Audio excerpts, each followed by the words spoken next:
नमस्कार, capital TV Uttar Pradesh देख रहे हैं आप। आपके साथ मैं हूं बबीता। यूपी में चुनाव में किस करवट बैठेगा सियासी ऊंट? क्या भारतीय जनता पार्टी पहले की ही तरह अपने सुखद क्षेत्र में है या फिर उसमें कुछ बदलाव आया है? 2017 में हुए चुनाव परिणामों को मद्देनजर रखते हुए देखें तो बीजेपी का ये पलड़ा अभी भी भारी लगता है। हालांकि बीजेपी के समक्ष प्रतिद्वंदी पार्टियां जैसे सपा, कांग्रेस, बसपा भी इस बार जीत का दावा कर रही हैं। मौजूदा हालात के मद्देनजर जनता की राय क्या है, देखिए हमारी इस खास रिपोर्ट में। सबका साथ, सबके विश्वास और सबके विकास के साथ सरकार काम कर रही है। परिवारवाद वाला काम नहीं होता है यहाँ पे। नमस्कार, आप देख रहे हैं कैपिटल टीवी और मैं आपके साथ विकास। उत्तर प्रदेश का विधानसभा चुनाव इस बार एक अहम मोड़ पर पहुँच गया है, क्योंकि अब लोगों की अदला बदली शुरू हो चुकी है।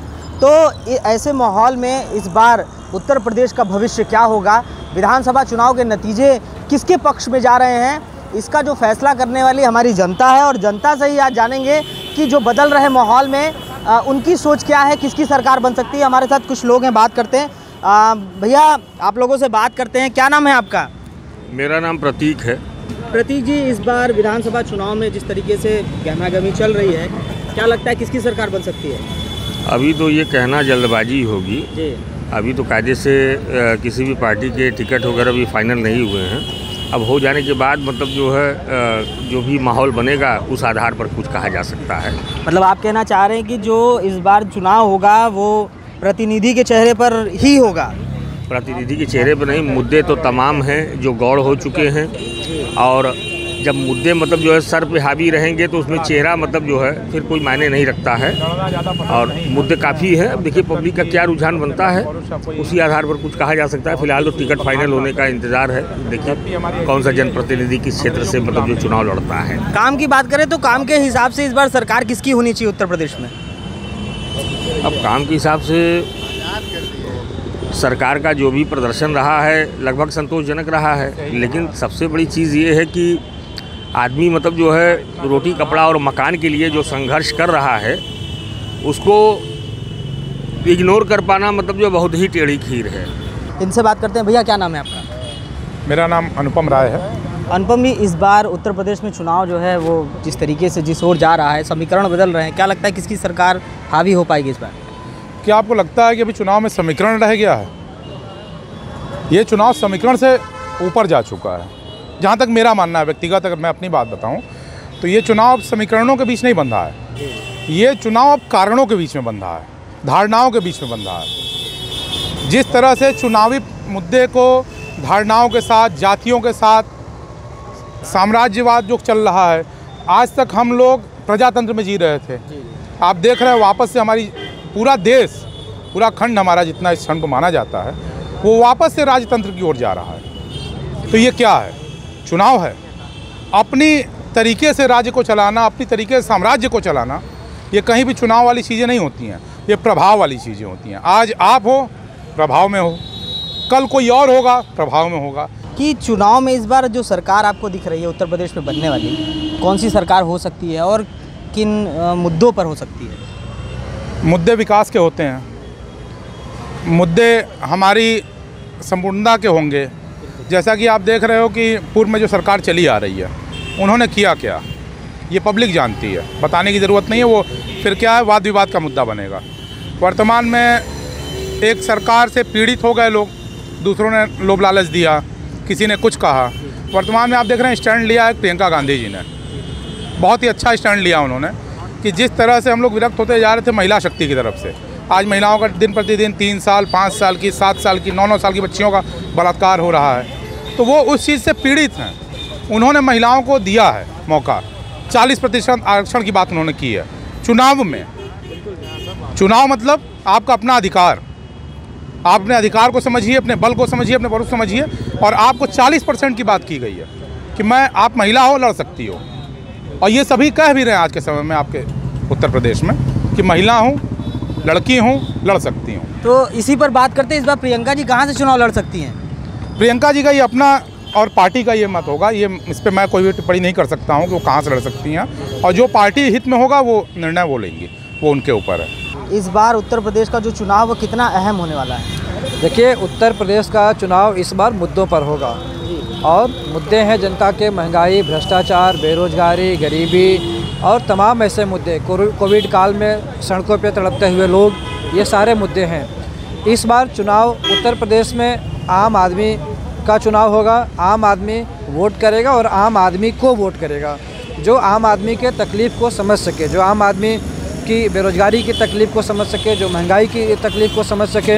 अब आज देखिए, आज ऐसे सत्ता में बैठे हुए लोग आज ऐसे बात कर रहे हैं कि अगर पेट्रोल महंगा है तो आप साइकिल से क्यों नहीं चलते। ये विकास करना चाहते हैं कि विकास को और पीछे ले जाना चाहते हैं। तो जो विकास की बात करेगा, और निश्चित रूप से आज सबसे ज़्यादा पीड़ित आम आदमी है और आम आदमी ही विकास की मांग कर रहा है, तो निश्चित रूप से सरकार आम आदमी की बनेगी, जो मुद्दों की बात करेगा, जो जनता की बात करेगा। कुछ बताएं, इस बार योगी सरकार का कार्यकाल कैसा रहा? चुनाव आने वाले हैं, क्या नतीजे हो सकते हैं? योगी सरकार के बारे में इतना कहना चाहूँगा कि मैं 2 घंटे में चीफ मिनिस्टर से मिला जी। मेरी कुछ समस्याएं थी, मैं जनता दरबार में गया और 2 घंटे लगे मुझे चीफ मिनिस्टर तक पहुंचने में, अपनी बातें रखने में। इट डज़ नॉट मैटर कि मेरे की समस्या सॉल्व हुई नहीं हुई, उस पर काम हुआ और नहीं हुआ, लेकिन उनसे मिलने में 2 घंटा लगा। अब से पहले तक मैंने ये नहीं देखा था। एक नई शुरुआत है, चीज़ों को बदलने में वक्त लगता है। और रही बात पिछली सरकारों से कंपेयर करना और ये, तो ओवरऑल 3 साल तो निकल गए ये कोविड से रिलेटेड चीज़ों में। अब एक नई शुरुआत के लिए उनको समय देना ज़रूरी है, और वो आप चाहते हैं कि अभी योगी सरकार को और समय दिया जाए उत्तर प्रदेश? बिल्कुल, हमारे पास अल्टरनेट ही नहीं है, कोई ऑप्शन ही नहीं है। नहीं तो अल्टरनेट मतलब कुछ कारण अगर कुछ हो कि भाई सरकार को दोबारा मौका मिले तो क्यों मिले? क्या आखिर इन 5 सालों में सरकार ने किया कि उनको दोबारा मौका दिया जाए, तो क्या चीज़ें रहेंगी? बनारस देख लो, ये बनारस आपको बता देगा कि क्यों मौका मिलना चाहिए। सोशल रिपेयरिंग हुई और सड़कें देख लो, जनरल नीड्स बदले, सरकार ने ग्राउंड लेवल पे काम किया, और ये सब चीज़ें एक मौका तो देना चाहिए उनको। और बाकी देखा है हमने, पिछली गवर्नमेंटों को भी देखा है, वोटिंग की है, और जिस चीज़ को लेके वोटिंग की है सर, अगर गवर्नमेंट को हम 90% ना दें तो 60% तो बनता है। भैया आप बताएं, जो कह रहे थे भाई साहब कि इस प्रकार से जो सरकार का जो रवैया रहा है आम आदमी के प्रति थोड़ा सा नासाज रहा है, क्या कहना चाहेंगे? देखिए, आप ये कैसे कह सकते हैं कि आम आदमी के प्रति सरकार ने कुछ नहीं किया है। सरकार हर तरीके से निचले तबके से लेके ऊपर के तक पे सबकी है। सरकार कोविड में, जैसा कि बड़े भाई साहब ने हमारे कहा कि कोविड में सरकार ने कुछ नहीं किया, बेड नहीं किया। आज जाके देख लीजिए मंडलीय अस्पतालों में कितने ऑक्सीजन प्लांट लगे हैं। किसी चीज़ को होने में समय लगता है। आपको यहाँ से कहीं जाना है, चाहे आना है, एक उचित दूरी होगी तो आपको वहाँ समय लगेगा जाने में। उसी तरह से जैसे प्रदेश की व्यवस्था, चाहे केंद्र की व्यवस्था जितने 70 सालों में ठप थी, खराब थी, उसको इस समय जाके अच्छा और समुचित बनाया गया है। और आप जैसे ये कह रहे हैं कि समाज को और छोटे वर्ग के तबकों को, लोगों को कुछ नहीं मिलता है। आप देखिए कि इस समय जैसे जो राशन की दुकान पे चले जाइए आप, एक बार राशन मिलेगा, फिर उसके बाद सरकार ने दूसरी बार भी राशन का, आप यहाँ हर तबके और हर वर्ग के लोग पूछ लिए कि इनसे पूछ के देती है क्या कि मुसलमान हैं इनको नहीं देंगे, ये यादव हैं इनको नहीं देंगे, ये पंडित हैं इनको नहीं देंगे, सबको देंगे। सबका साथ, सबके विश्वास और सबके विकास के साथ सरकार काम कर रही है। परिवारवाद वाला काम नहीं होता है यहाँ पे, यहाँ राष्ट्रवाद का काम होता है और हमेशा होगा। अच्छा, अभी फिलहाल जो दल बदली चल रही है, इसका कितना नुकसान भाजपा को होगा? जी, जो लोग इधर से उधर हो रहे हैं, आपके मंत्री सपा में जा रहे हैं, तो काफ़ी लोग जा रहे हैं, जैसे आपने कहा कि हमारे ही जा रहे हैं, हमारे नहीं जा रहे हैं, वो जाने वाले जा रहे हैं। उनकी जो शुरू से एक अपना मन बनाए हुए थे कि हमको नहीं रहना है, इस तरह से काम नहीं करना है यहाँ पे, हाँ, वो इस डर से भी जा रहे होंगे कि हमने अच्छा काम चाहे नहीं किया है, अब 5 साल तो उनको देखना ही पड़ेगा, तो अच्छा काम नहीं किया है कि शायद मुझे टिकट मिले या ना मिले, तो ये टिकट की लालच में जा रहे हैं। और आप जाने वाला मत देखिए, आने वाले की आंकड़ा देखिए, वो उससे ज़्यादा है। इस बार उत्तर प्रदेश में कहाँ योगी सरकार कहाँ दिख रही है आपको? शत्रुत प्रकाश जाके देखिएगा, ठीक हो? शत्रुत प्रकाश पता हो? हाँ, हमने तो कहाँ दिख रही है आपको योगी सरकार? क्या लगता है इस बार जो 37 साल में नहीं हुआ, जो रिपीट कभी नहीं हुई सरकार, हाँ, क्या लगता है इस बार रिपीट करेगी? देखिए, सब सरकार का अपना अपना मत और अपना अपना स्टैंड होता था पूरा। जैसे आप देखते थे कि पहले पूर्ण बहुमत सरकार बनाती थी बसपा, कांग्रेस और क्या नाम है बीजेपी बनाती थी। सब दलों को मिटा के सबका अपना अपना एक मंतव्य होता था। अब सपा बसपा जो गठबंधन चलता था वो गठबंधन नहीं है, न किसी एक सिंगल पार्टी में एक अकेले का जान है। एक जान कैसे आएगी पार्टी में, तो ये भाजपा की है। भाजपा सरकार को भी काम करती है। सभी दलों को एक समुचित, केंद्र में है तो मोदी जी ने ये नहीं कहते हैं कि कहीं प्रदेश में किसी और की सरकार है तो उसके साथ काम नहीं करते हैं। वो वहाँ पे भी डबल इंजन बना के उस प्रदेश को भी लाभान्वित करते हैं। मानते हैं आपकी उत्तर प्रदेश का विकास योगी सरकार में हुआ है? प्रदेश की सरकार में आप पर्यटन को देख लीजिए, पर्यटन का विकास देख लीजिए। मंदिर हो गए, मस्जिद हो गए, ये ज़रूरी नहीं है कि मंदिरें बनता है। आप मथुरा में जाइए, मथुरा बनता है, उसके बगल में एक रानी का जो है मकबरा है, तो उसको भी हम लोगों ने सही कराया है। तो हम सबको मिलाकर चलते हैं, सबको देख के चलते हैं और संपूर्ण विकास को लेकर चलेंगे। चाहेंगे क्या कह रहे हैं? पहले मैं अपना परिचय दे दूं। मैं शक्ति साहनी छात्र संघ पुस्तकालय मंत्री वर्तमान का श्री हरिचंद्र स्नातकोत्तर महाविद्यालय से। तो जैसे कि मैं एक छात्र हूं, तो मैं छात्र हित की बात ज़्यादा बोलूँगा। जैसे कि आप सभी लोग देख रहे हैं, विद्यापीठ से ही अपडेटेड, यहाँ तक कि विद्यापीठ से ही जुड़ी जितने भी छात्र संघ चुनाव होने वाली थी, ये वहाँ पे नामांकन तक तो सही था।